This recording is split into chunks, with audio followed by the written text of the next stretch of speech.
everybody, and welcome back to the Sumrok Studios. I'm your host, Carl Dean, and today we have a special guest with us, another special guest who's also a top service provider in the Sumrok ecosystem. We have Mr. Gene Trowbridge. Gene, thank you so much for Good morning, Carl. For coming on the program Happy here. to be here. So, Gene, you are the founding partner of Trowbridge Sidoti. I am. Which is a crowdfunding lawyer platform. And how many lawyers you guys have? We have 4 partners and a couple associates, and we're recruiting and expanding all the time. Awesome. Well, keep that in mind. If anybody's watching, looking for a job, and you're in that space. And you're also an author, is that right? I am an author, yes. And so you brought the book here. I want to start with the book because my book. I haven't heard a lot about it. So it's how long ago did you write this? This is the 3rd edition of It's a Whole New Business. Okay. And this is the crowdfunding edition, which is updated for the new laws on crowdfunding. At the end of this video, we'll tell people how they can get a free PDF from me. Excellent. Okay, it's on Amazon. 3rd edition. So you've done 3 editions now. Yes. And you update them every time the laws change, obviously. Yes, I do. So when did you write the first one? Oh gosh, the first one I wrote in 2005. Okay, wow. And so it's been on the market a long time, and it's done well for me. It's interesting, just as an aside, why you write a book. Yeah. I thought I would write a book as a revenue source. Okay, and so that worked, and then I finally realized that what a book is, it's a business card. Yeah. That's what it is. So promotional we want to get it in the hands of as many people as it. Yeah, so you can. So like when I come to, your R2R events and stand at the booth, if people give me their card, I'll send them a free PDF, or if they're insistent on a hard copy, I'll mail them a hard copy. I just want to get the book out. No, that's good. I mean, so obviously the book is important. You're like the guru on all things education, right? I am. My whole world has been education-based marketing. Yeah. That's how I've done everything I've done, and I've been in the real estate business one way or another for a very long time. I've heard, and I see your CCIM pin, so right, that's a pretty nice little pin to have there. Thank you. I just actually retired from the faculty. I was the longest tenured instructor in the CCIM faculty, and at the end of 40 years, Carl, I finally retired on December 31st. 40 years as a CCM faculty, like you're an educator on the platform. That's right, 40 years. So if I wasn't the oldest, but I'd been there the longest. So if I want, number one, if I need to set up any type of Reg A, Reg B, Reg C, whatever it is, you're my guy. But aside from that, if I have any real estate questions in between that time, I could also go to you for that. Well, I think that's an important point to bring up, and that probably leads to a discussion of how I got here. Yeah, that was my next question. So how did you get into the business? What was your why? Yeah. When I came out of college, I was an accounting major, but I really wanted to be a salesman. And way back when, the big ticket items that you could sell were airplanes and computers, but you really needed to be an engineer. So the next big ticket item you could sell was a house.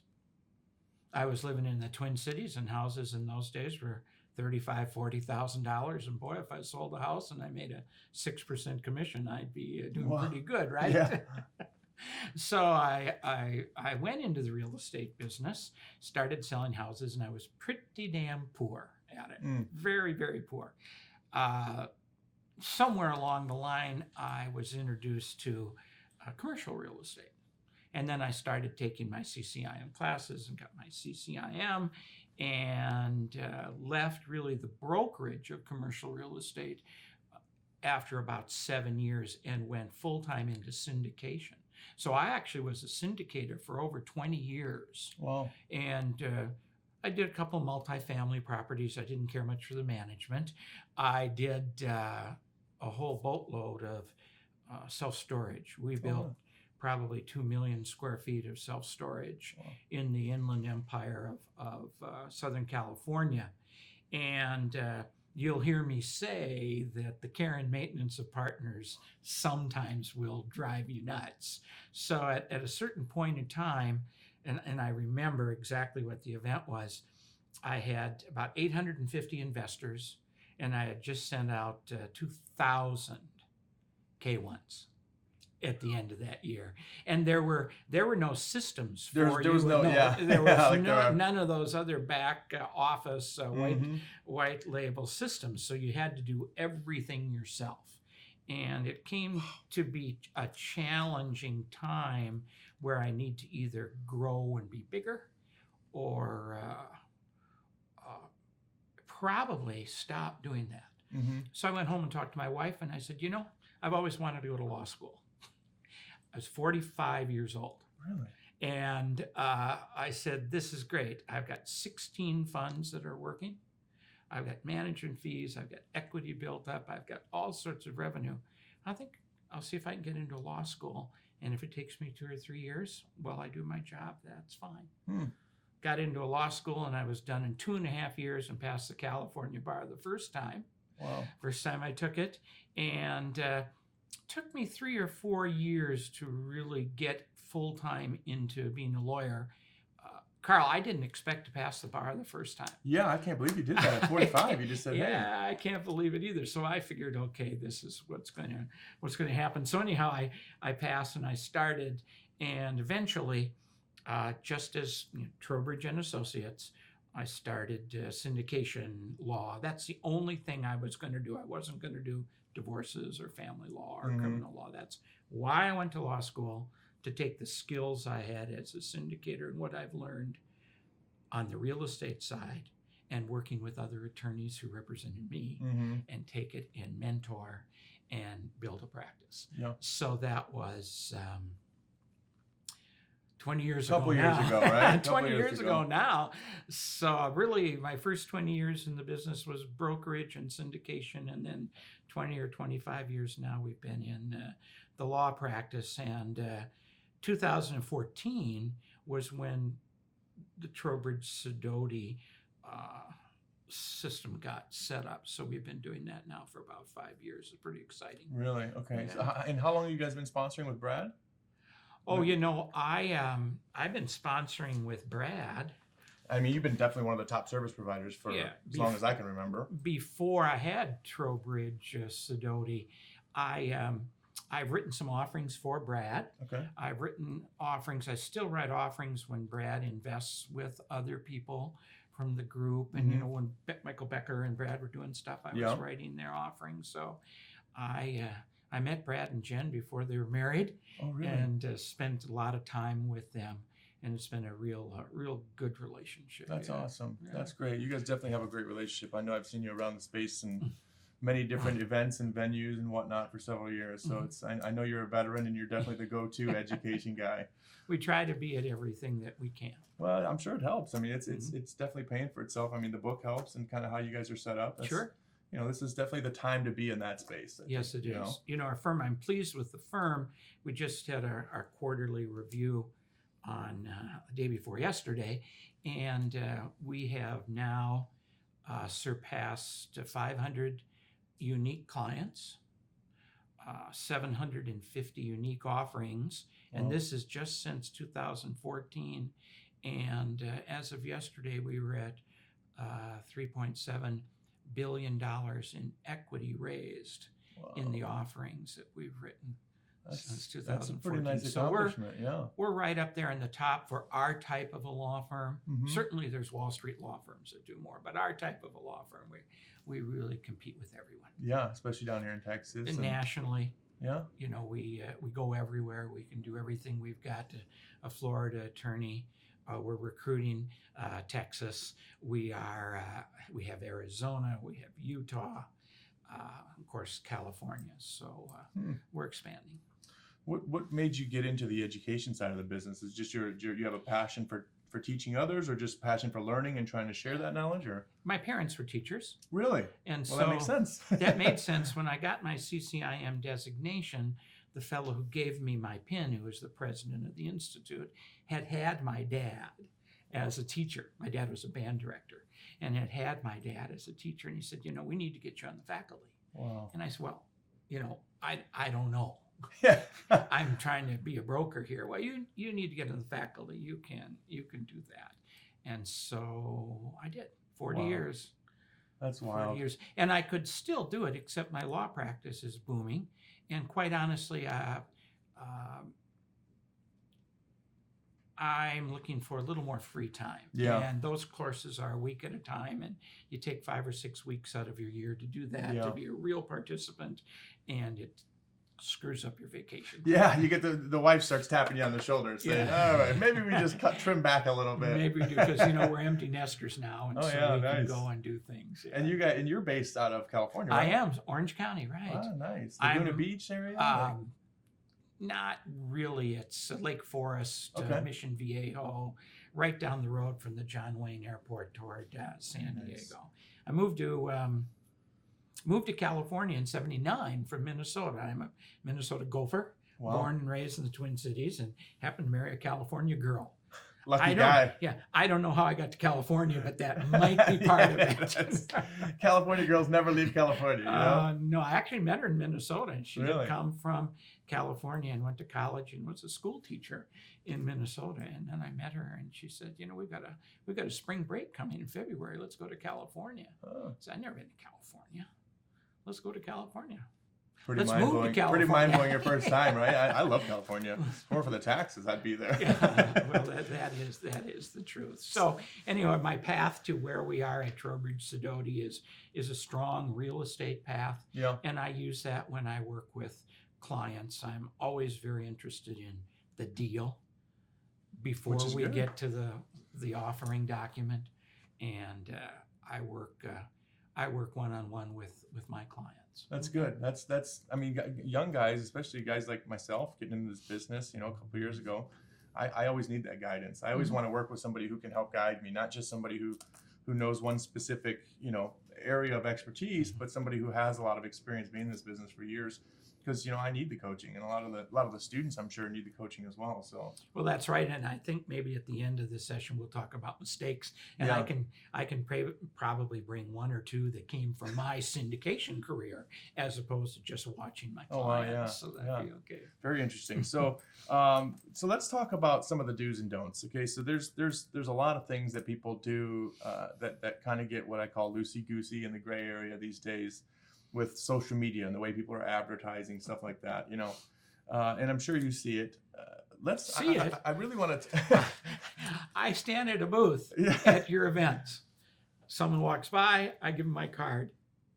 I don't really know who they are. Yeah. I give them my card, and the next day I get solicited to invest in their deal. So that's a no-no. Because they think, well, I met him yesterday, so that must be pre-existing, if I can use that term right now. I probably shouldn't jump into it. I said, no, don't solicit me. That's a mistake. Yeah. Don't solicit the guy who's supposed to tell you who you can solicit. That's fine. You try to be gentle. Yeah. I kind of like to call them and say, this is really what the rules are. But in Sumrok, we do 506B offerings. Yeah. Raise as much money as you want from as many accredited investors as you like, up to 35 sophisticated investors. You got to have a PPM, and you can't advertise or solicit for investors. And so when people get in trouble, they get charged with advertising and soliciting. And what we're going to talk about now is really a defense against that charge. In case someone said, this is what you do, you could say, well, no, I didn't, because I've done this. And I'm going to take you back a little bit. Yeah, please. In 1995, a company called IPO, Initial Public Offering, IPO Net, went to the SEC and said, we want to market on the web. Okay. And there was only 506. And in our language today, that would be 506B. And so you couldn't market on the web. And given about 20 years of no action letters and advice from the SEC, IPO Net said, this is what we want to do. We're going to build a website that on the front page is generic. We're going to talk about the IPO industry. What does it do? Is it good? Is it bad? And then we're going to say to the people, if in fact you're interested in learning more about the IPO industry, submit this questionnaire. Now, I use a touch screen all the time, so I'm going to say push this button Yeah. and submit, and up pops a questionnaire from the sponsor. And it's kind of like the questionnaire we use now that I give your people. I call it a pre-qualification questionnaire. And after I would submit my questionnaire, IPO said to the SEC, then we're going to have one of our representatives call Gene and have a more thorough interview and introduction to Gene about what he does, what he can invest in, what his expectation of risk is he sophisticated, is he accredited, and then Gene can start asking us about our deals. Fine. And if it seems like Gene is a perfect person to invest in IPOs, what we say to Gene is, you can't invest in anything today. When something new comes out, we'll tell you about it. So they went to the SEC, and based on all the stuff that had been happening for 20 years, the SEC said, that's fine. That's really what we think. 3 steps. You can always put generic material out. The generic material can't have an offer of a sale. And you should have a record-keeping system to know when your pre-existing relationship started. And a substantive relationship probably goes through things like the questionnaire, the interview, and all that stuff. And so we've been able to use the web for a long time from IPO.net. And if you look at any cases, they're still quoting that. Then there's another one that they quote, which is called LAMP Technologies. And LAMP Technologies said, I want to do exactly the same thing IPO.net does, except we just have one offering, and it's going to be on the street for 3 years. So we got to come up with another plan. And we're going to put a 30-day cooling off period. Generic, questionnaire, interview. If you're interested, we'll be back with you in 30 days. So there is not a 30-day rule. There was a 30-day rule for LAMP Technology. In their deal, there was a 30-day rule. And generally the rule is if you don't have a pre-existing substantive relation, don't offer them this deal. So what are we going? How would we do that in your group? I'd put a generic web page out there that talks about multifamily. Okay, we're in Dallas. Job growth, demand for housing.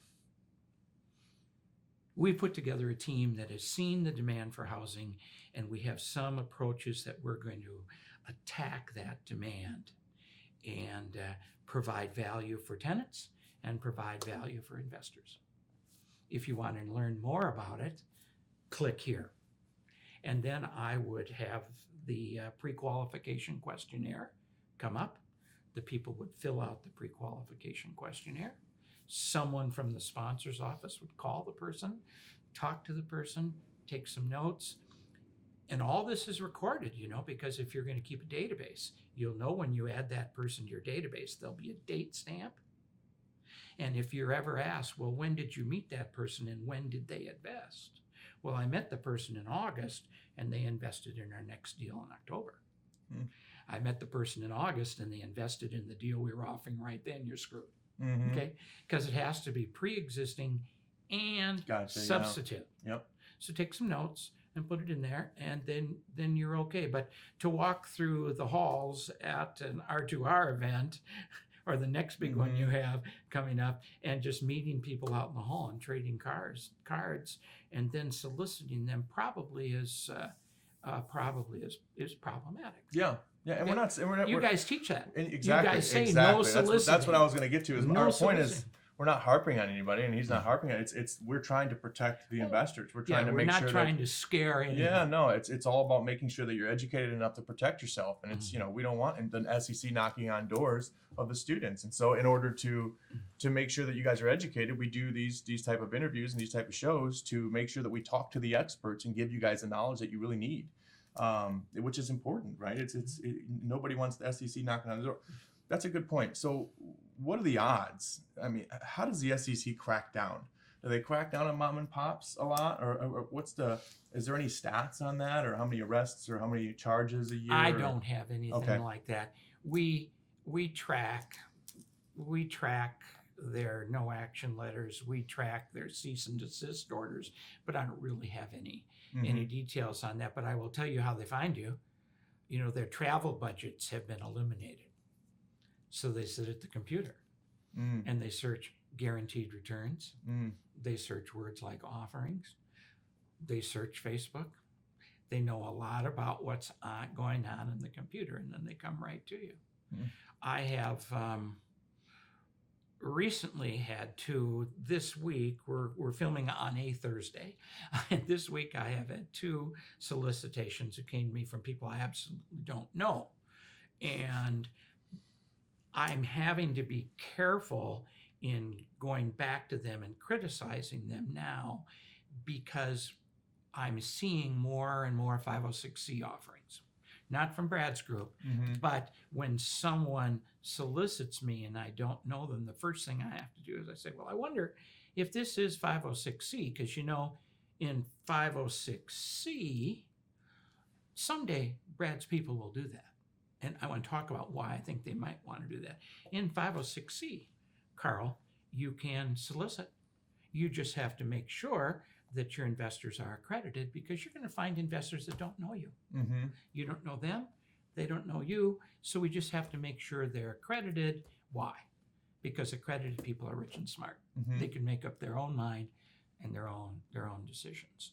So so you can general solicit to anybody, but then you have to have them fill out the form to make sure that they're accredited. Right. And you don't need a pre-existing substantive relation, because you can advertise. What happens if the person says that they're accredited and signs the document and they end up not being accredited? Well, they lie. Is that ever? Yeah, that's it's not on the them, right? sponsor's Okay, responsibility. good. That Just is a wanna good make question. Yeah.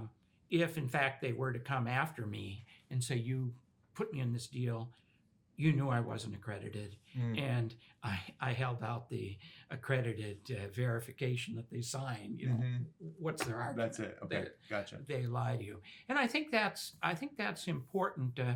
In the world today, about 90% of the offerings are still 506B, and the reason for that is many of my clients, we don't need new investors. We already have investors. And our investor base maybe is predominantly accredited. And in a 506B, you just check the box that you're accredited. Because I'm supposed to know the investor well enough that if Gene came and checked the box that said he was accredited, I should know Gene well enough to know if that makes sense. Okay?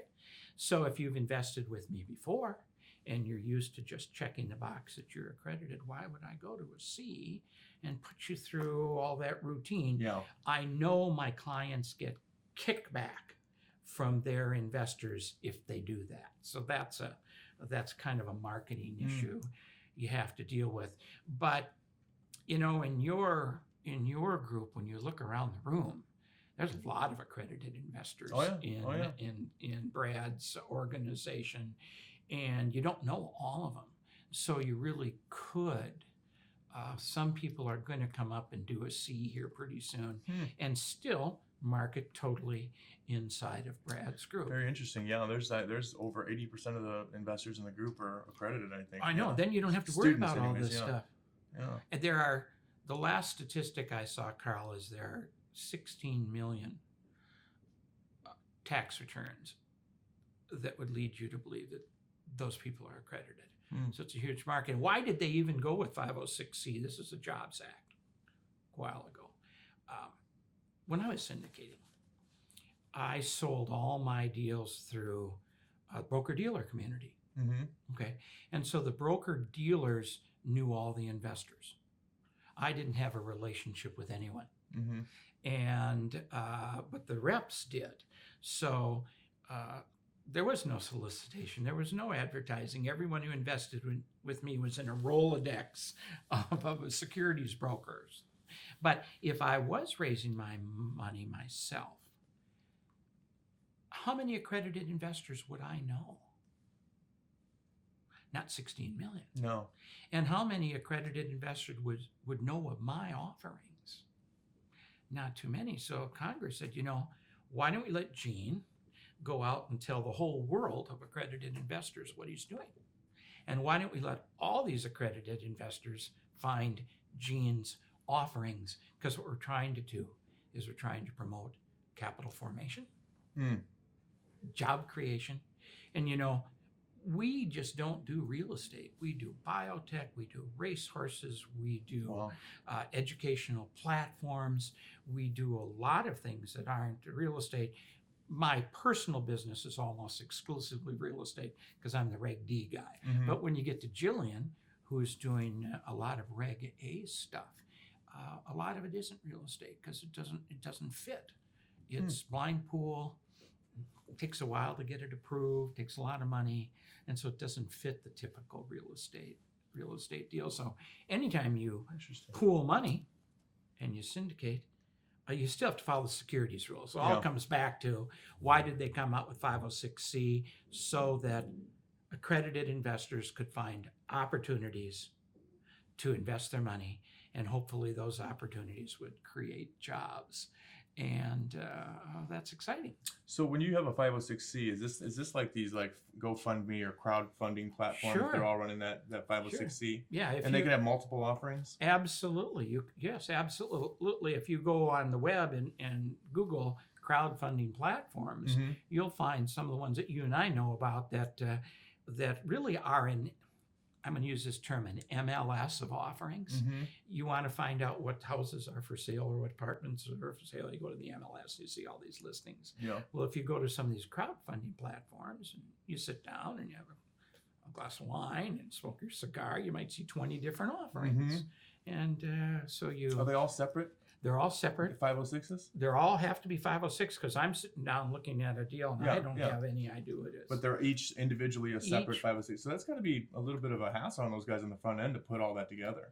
Well, yes, and the successful crowdfunding platforms have a routine. They know exactly how to solicit deals, how to vet the deals, how to prepare the marketing materials, and how to put it on the platform and take it to the market. So it's very interesting. Some of them are good, right? This is not GoFundMe. No. I'm not talking about GoFundMe. Yeah, no, that's. Hey, I need a vacation. I need a vacation. I need a surgery. Like we're talking about major funding I need my platforms. eyes done. Yeah. So don't do that. So we do many more 506Bs than we do 506Cs. But I think that 506Cs will increase in popularity, as they have, but slowly. And then one of the approaches we're taking with a client who calls us and says they want to do a Regulation A offering, which is complete advertising, blah, blah, blah, blah, blah. What's the size of your database? Yeah, exactly. Now, if you don't have a database, you're going to fail. So we convert a lot of those people into a 506C to start with, so they can advertise the heck out of it. One of the tricks in a 506C offering is you can advertise to anyone. You can build your database like crazy, but you can only take accredited investors. So now I'm building my database. Maybe with the sophisticated investors, I'll send them a questionnaire. I'll interview them. I'll develop a pre-existing substantive relationship with them, and at the appropriate time, I'll do a 506B offering with all those new people there in my database. So a strategy in 506 is to build your database. The rule is that once you're finished your 506C offering, you have to wait 6 months to do a 506B. Because they want you to just, age that relationship. They don't want to argue with you on how did the person get in the 506B. Yeah. Well, they came through the 506C advertising. Well, they don't want that. Okay, so it's 6 months. But that's fine. That makes sense. Fine. Yeah. That makes sense. But as long as you're not talking about a specific deal or a specific return, you can market general public, general education, and build a list. Carol, when you don't have an offering, you can hardly be accused of making an offer to sell. Yeah. So in between offerings is where you're going to do your education marketing about about what industry you're in, and maybe about what team you have. I don't think you can quote past returns or anything like that. No. But you need to tell people you're in the multifamily space and you've identified a need. You've put together a team to do this. What I'm looking for when I'm working with my clients and how do I build a database? Well, you got to find people that are interested in real estate, people that are interested in your space in the real estate industry, people that are interested in investing with you. Then you can sell them the deal. Too many of the people you and I know start down here. Oh, I got a deal. Now let's find someone to invest. Yeah. Well, how do you know they want to invest with you? They like apartments and they like real estate. You got to start from the top down. And I believe, if you know that Gene Trowbridge wants to invest in real estate, and you've talked to me enough about the fact that I'd be happy investing in multifamily, okay? And you've talked to me enough, and I've talked to you enough to know that, you might be the type of person I'd like to invest with. Will you tell me when you have your next offering? I think you have a substantive relationship. Yeah, I would agree. Yeah. Fair enough. I call those the four sizzle: the sizzle of real estate, the sizzle of your market, the sizzle of you, then the sizzle of the deal, and then you're all ready to just collect the checks. Yeah. Easy game. It's a polite way to do it too. Like with just asking first, making the ask. I've had some investors in the group come to me and just shoot me a text message or a casual. After we've known each other now, and they just ask me first, hey, do you mind if I add you to my campaigns where I'm sending out my deals? If you're interested and you're investing, it's just like a respect level. It's a little bit nicer to go about it that way. That's right. It would be good if, after you get the questionnaire, and I tell everyone as many times as I can, walk around with a pre-printed set of questionnaires. Everyone you want to talk to in the future, get a questionnaire and have them return it to you, whether you do it online or whatever. First of all, that's a sales technique. If you never return the questionnaire, I can take you out of my database because you're not interested, right? So it's a sales technique. So once you get your questionnaire, that establishes a date. That's important. Now talk to them and take some notes about your conversation. Record those notes somewhere so that you can. And once again, this isn't the only way you find investors, but this is a defense against being charged with advertising. Referrals are not advertising. I'm bringing an offering out, and you know Uncle Bob, and you say, Gene, why don't you call Uncle Bob? You might want to invest. Okay. Well, I don't have a pre-existing relationship with Bob, but I didn't advertise for Bob. And so I think there are some different viewpoints on that, but I'm a little loose on that. And I think I could get to know Uncle Bob, even though the offering has started, and I could bring Uncle Bob in because I didn't advertise for Uncle Bob. Yeah, because I've been in that situation too. Before. You got a guy who's looking to place 100,000 or something, and I said, hey, I think you'd get along with this group over here, friends of mine. So that's okay. Yeah. Oh. Yeah. Interesting. Okay, good to know. I'll defend that. Good to know. Yeah. Well, let's talk about some things you have defended. Let's talk about some lessons that you've learned in the past and some situations. Mistakes. Yeah, some mistakes, lessons.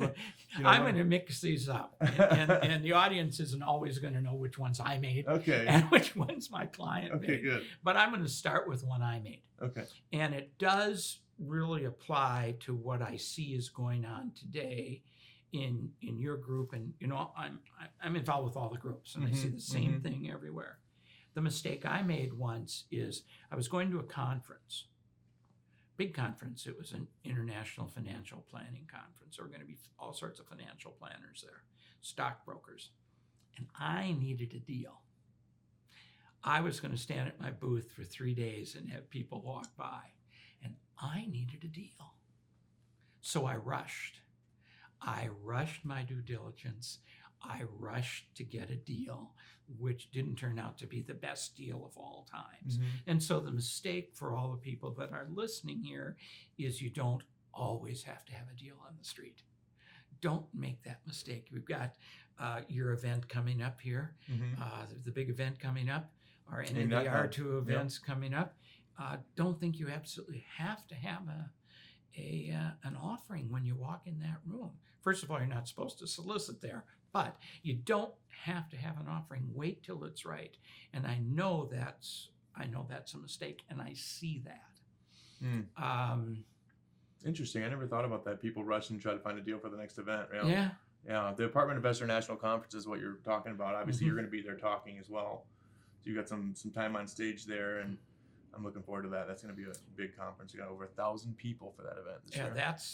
that's exciting. I was there last year, and Yeah, I it remember, was fun. yeah. It was really good. So I think that's a concern. Another mistake that I see my clients trying to make, and I try to hold off, is if they want to come out and do a fund, Mm-hmm. meaning a blind pool, Yeah. before they have a track record. You'd have to have a track record of having done some offerings before you could say to the people, well, this is a space I'm in. I've implemented my plan before. It's going to work. You want to invest with me now. If there's any resistance in money raising that I've seen over the last 5 years, it's people who come out with a blind pool too early. Mm-hmm. Not that they don't raise the money, but it's pulling teeth. In fact, we had at our meeting the other day, we were talking about this, and we can only think of one client in the last 5 years whose deal didn't go together because they couldn't raise the money. There are properties that fall out of escrow, and there's all that stuff. But as far as just simply as money raising, only one, and we're talking $3.7 billion. Mm-hmm. And that just tells me there's more money than there is deals. Yeah. You know, so maybe we're not great salesmen today. What are we going to do? And I've been through it when you Yeah. really need to be a salesman to raise this money. So maybe we're more order takers than we are salesmen. We definitely today. are. There's definitely more money. So that would be a mistake. My pet peeves with my clients are, number one, coming to me with their own documents and saying, will you review this document for me? So they basically drafted their own documents, and it's great. It'll say, the Carl and Jean Corporation, we're selling units in a limited partnership to, and it's just all cut and paste from all these other places. That's trouble. But that's not even the biggest trouble. The biggest trouble is after I give you your documents, you don't read them. Because you're in the fever of raising money. Oh my God, I got my PPM. I can go out and raise money. Take this, take this, take this. Send me your check. Here are the wiring instructions. Why don't you read it? Because I love it. Because they'll call me and say, well, can I do this? And I say, okay, got your document? Let's go to Article 11. And let's go to 11.2.1. And let's read it together. I'm kind of a jerk about that. No, I but get it. They get the point. Yeah. It's there. And the biggest question you get is, can you take, Carl, I ran into a guy with $300,000 sitting in an exchange. Can they invest in my deal? Well, let's go to the book and look at the first page that says no. Okay. Yeah. Let's read that. So that's a mistake. Wow. Signing for loans, full recourse, is a mistake. There are enough deals out there that you don't have to do that. Getting into the tax world with that decision, if you are the only one who signs on the loan, you get all the loan basis in your account. And if you're going to do this is in the weeds, if you're going to do cost segregation, which creates a lot of losses, people can only take losses to the extent of their basis. You've got someone who put in $100,000, that's their basis. You've got a $3 million loan and you're $100,000, and the first year write-off is $750,000. You get it all. You can't use it. They don't get any. And they're wondering why we went through the costs to do all that if it only benefits Carl or Jean, the sponsors. So I just don't sign personally. Give yourself some time. I know the market is tough, but if I can start writing your documents 2 months before the closing, we're fine. Okay, that's fair. That's fair. That's an accepted LOI, or I think it is, right? Around that time. I'll have your documents ready by the time you actually figure out what your loan is. I'm probably quicker than the loan guys are. Yeah. So we can, and we do it all in Word. So Make it if easy they for 'em. change, Yeah. we can change it. One of the things we do with your group that not everyone does is in our fee agreements, we put in there that this fee that you're paying us upfront is for this deal or another deal. Mm. So this deal falls through. You paid us. We probably got the documents all done. We just wait till you find another one, and we just take. Oh, that's really cool. Doesn't cost you any money, no. So that's a. Oh, that's a really good piece there. Because things happen. Yeah, it gives people, I think, a little bit of a safety net there, peace of mind. All right. And the last mistake I think I'm going to bring up is, and it doesn't happen much in your group, but a overly complicated waterfall, splitting cash in different ways is too confusing to most of the investors, and that's negative selling. It's a negative marketing position. My most frequent client, Carl, since 2014, I've done 92 offerings with this company, and we wrestled with that, and we finally come to an answer. There's a footnote at the end of the PPM that says, if you want our complete underwriting package, and if you want to understand the IRR of this deal over our waterfall, call us and we'll go through it with you. It took me a year to get them to take all that crap out of their offering. Wow. And we'll just do a simple simple deal. Yeah, so those get confusing. 92 deals with an average of about $7 million a deal. Wow. Multifamily. Interesting. So you've got all kinds of educational stuff, I'm sure, on your website, your Yes, white papers, your helpful stuff. White papers, our webinars. I've got a great webinar based on what we talked about. And I did that the last time we were together in Dallas on 3 words: sophisticated, what are they? Pre-existing and substantive. I've got that webinars up there. Really? Yeah. Well, so tell people what the link is for that, or how to find that. It's crowdfundinglawyers.net. And then you'll go there and you can look at our library of stuff and get all of our webinars. Jillian. Is it called the library? Well, I think. Gosh, I haven't gone there. I think you can find it. Okay, I'm just trying to be specific. Okay, resources, library, something like that. Okay. Right, and you've got all webinars of our webinars are on there. Right, I have a good webinar on Sell the Sizzle, where I really dig into my 4 sizzles about how you can find investors. Oh wow! So a lot of good Sell the Sizzle. Good material. We do, if you're on our database, or if you're in our database, we do a webinar every month, and then Jillian is relatively prolific on Facebook and doing things. We do things together. We did one recently that I know you've talked about on this video series about getting other people to raise money for you. There was a cease and desist letter that came out of the SEC against a syndicator who had a program where they were hiring their current investors to raise money for them for their deals and paying them based on the money that they raised. Yeah. And the SEC says that's when you raise money, you're a broker dealer.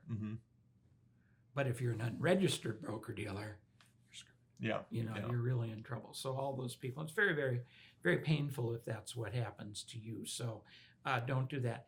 I don't see that so much in your group. No, I was going to say, I think I know the case you're talking about. I know he's not in our group, thank God. But Brad's been pretty strict on that kind of stuff. He scours the Facebook and looks for posts that don't really, fit the criteria of what is legal by the SEC rules.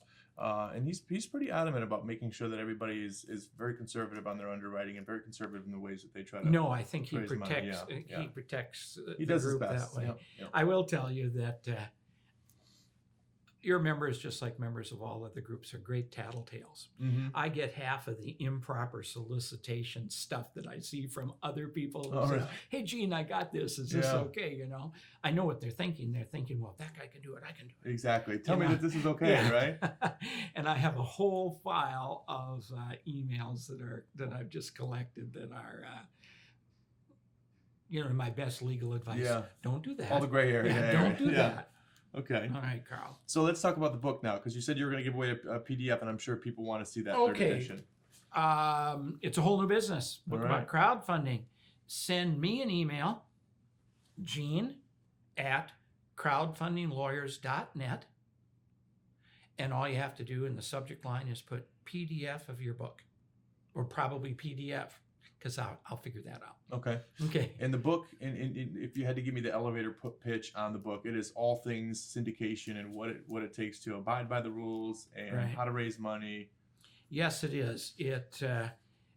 How the book generated, I used to do 2-day training sessions. Mm-hmm. We still do quite a few in the firm, but I used to do it on my own, a PowerPoint presentation. I taught everyone what they needed to know if they were going to be a sponsor. One day I sat down and I dumped my PowerPoint into Word. And I said, okay, what do I say about this slide? And what do I say about that slide? And that's what the book. There's a chapter on securities laws, a chapter on tenants in common, a chapter on fiduciary duty, chapter on everything you want. And so you definitely want that book. That's a good one. I have one. So Gene I have one. Gene@crowdfundinglawyers.net. .net, and just put PDF in there, and I'll send you a copy. And if you want to help me as my wife and I move toward retirement, $27, you can buy that at Amazon. Just put in my name. There you go. And one more thing. So, and this has been very, very informational. So first of all, thank you. If I go to your website and I sign up, is there a way that I can just sign up to get your newsletters and your webinars and whatnot? Yes, sign up on the database, sign up on the so you can. Now you're going to ask me, does No, it say I'm not going to ask you where. I'm not going to ask you, because I can figure it out, right? But I wanted to make sure, because I'd like to see some of those. I didn't know that you put those webinars out on a consistent basis. So that's well, when we stand at the booth, now Jillian and part of my team will be there Saturday. At AIM.com, and at the booth. So if you drop your card, you'll get in our database for sure. Cool. I don't know when this is going to be published, but it'll be before then. Okay, good. We'll get it so out. Anytime you see us, and we're at all your events, so just drop your card or just send me an email. There you go. And we'll get you in the database. And I appreciate this. Hey, it's I'm been happy bunches to do of fun. It's always good to learn from somebody who has so much experience. So thanks Carl, for stopping by, Gene. Thank you. Appreciate it.